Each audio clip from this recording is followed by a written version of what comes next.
কিন্তু একজন মানুষ সকালে যে গরুর গোশ কিনতে গেছে তার পরিবারের সাথে, আজকে গরিবের ঈদ শুক্রবার, সেটা উদযাপন করবে, সেই করতে যায় যদি তার লাশ ঘরে আসে, সেই মানুষটার পরিবারে, সেই মানুষটার ঘরে কি অবস্থা চলতেছে। আপনাদের কাছে আমার হাম্বল রিকোয়েস্ট যে দয়া করে আপনারা এই বিষয়গুলো নিয়ে একটু গভীরভাবে চিন্তা করবেন, কারণ মৃত্যু সবারই হবে। আর আমাদের সবারই উচিত যে এটা কামনা করা যেন আমাদের মৃত্যুটা ইমানের মৃত্যু হয়।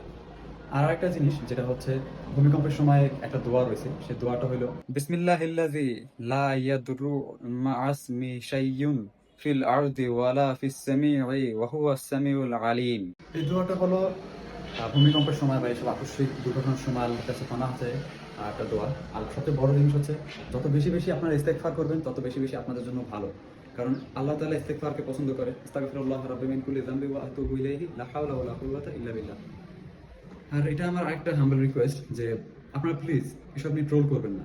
So be safe and keep others safe. আসসালামু আলাইকুম।